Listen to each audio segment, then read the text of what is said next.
هاي ساندرا، ازيك؟ ازيك عامل ايه؟ ممكن ابدا الحلقه النهارده بان انا اعرف وزنك كام؟ ايه السؤال المحرج ده؟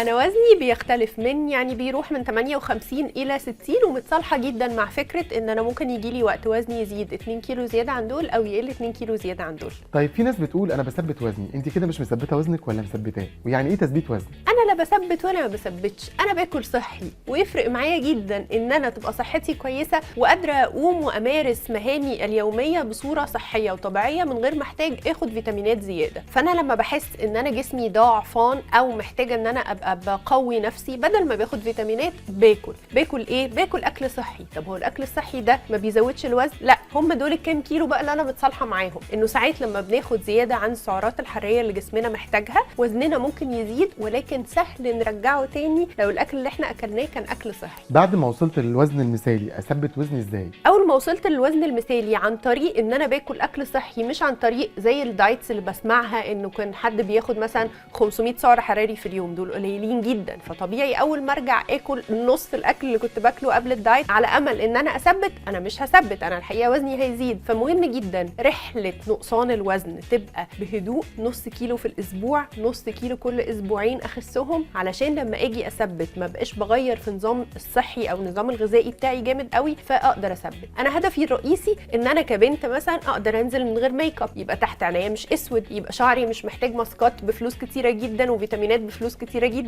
اخد الفلوس دي اصرفها على الاكل فيبقى جسمي نفسه قوي. هدفي ان انا اوصل مثلا لل 45 او لل 50، مش اي وقعه اي ست توقعها تلاقي ان عظمها اتكسر، ما هو لو هي مغذيه نفسها كويس مش هتعدي بالمرحله دي. في ناس بتقول عشان اثبت وزني باخد اكياس فواره، الفوار ده بتحول في معدتي الجل فبيسد المعده. الفوار ده بيبقى عاده الياف، واتكلمنا عليه، واشهر انواع الالياف دي هي قشور السيليوم، عملنا بيها وصفات كتير، عملنا بيها وصفه عيش وعملنا بيها وصفات بيتزا ووصفات كيك. فكره قشور السيليوم او اي الياف تانية هي انها بتدخل المعده زي ما انت قلت، تتحول الى جل مع ميه كتير. لو احنا عندنا اي مشكله في القولون ما بفضلش ابدا ان احنا ناخد الياف زياده الا تحت اشراف الطبيب المعالج بتاعي وهو يقول اوكي، لان في ناس ممكن دي تسبب لها انسدادات في القولون، فدي حاجه خطر. كمان مهم جدا لما اخد بقى القشور السيليوم او ايا كان الالياف دي ان انا ابقى باكل كويس، ما اعتمدش ان انا ماليه بطني فانا مش جعانه وبعدين الاقي نفسي ضعفانه لاني ما باكلش كويس. في وزن لا بيقل ولا بيزيد، يعني سواء عمل دايت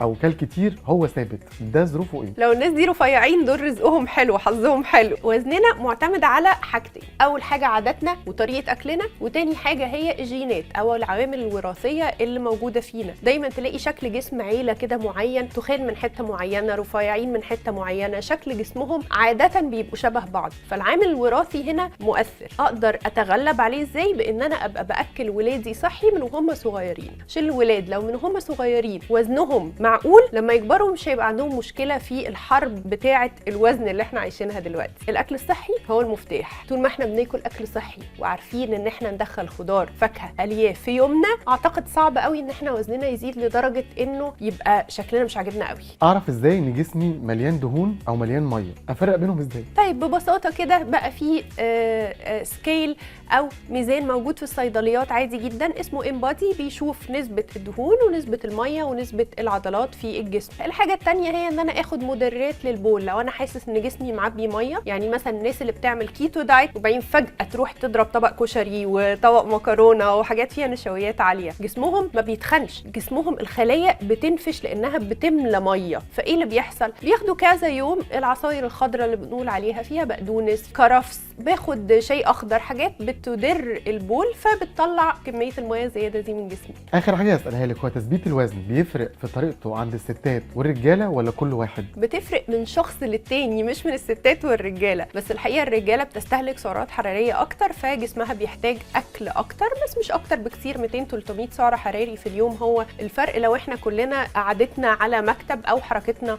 مش كتيره، طبعا كل ما الشخص حركته زادت كل ما بنسمح له بسعرات حراريه اكتر لانه بيحرق. ساندرا شكرا ليكي. شكرا ليكم.